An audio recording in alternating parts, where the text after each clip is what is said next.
Isa ka ba sa mahilig sa seafoods? Shrimp ang recipe natin ngayon. Sigurado magugustuhan mo to. In this video recipe, ituturo ko sa iyo kung paano ko ito hinanda at mas pinasarap. Tara, magluto na tayo. Kalahating kilo tong ating hipon at ganito lang ang paglinis nito. Gayahin mo lang kung paano ko to ginawa. I-divin ang hipon gamit ang toothpick. Balit tanggalin lang ang pinakabituka nito. Gawin lang to sa lahat ng hipon at hugasan lang. Ito na ang ating hipon, oh. Malinis na to. Lagyan lang natin to ng Sprite, haluin lang at i-marinate ng 1 oras.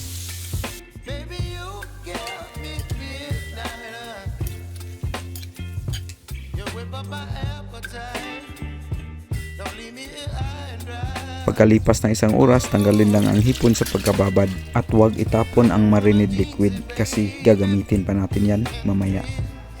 Magpainit ng kawali at ilagay ang butter. Hintayin lang natin na matunaw ito. Unahin lang natin igisa tong hiniwang bawang.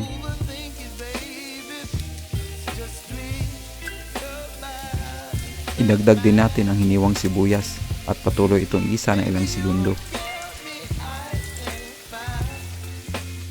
Maglagay tayo ng tomato paste. Halu-haluin lang natin hanggang ma-mix ng maayos.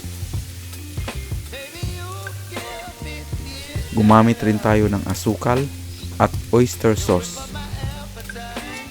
Haluin lang natin to ng maayos over medium low heat. Ilagay na natin ang marinade liquid na pinagbabara ng hipon. Takpan lang natin to at isimmer ng ilang minuto.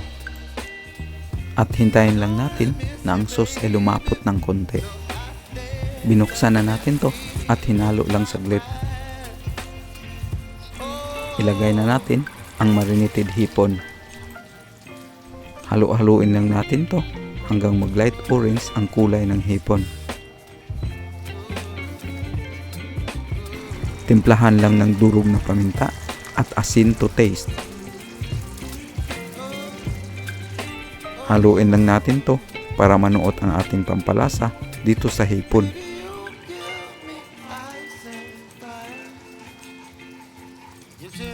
Ilagay lang ang hiniwang sibuyas dahon at haluin saglit. Malapit na maluto tong ating recipe kaya baka hindi ka pa nakasubscribe sa ating channel. Mag-subscribe ka na at pakipindot sa notification bell para lagi kang updated sa aming mga bagong videos. Luto na to kaya hanguin lang natin at ilipat sa serving dish. Ito na ang ating recipe, oh. Napakasarap nito. Kaya magluto ka na gamit tong ating recipe. Once matikman mo na to, ma-enjoy mo talaga ang sarap at lagi mo itong hanap-hanapin.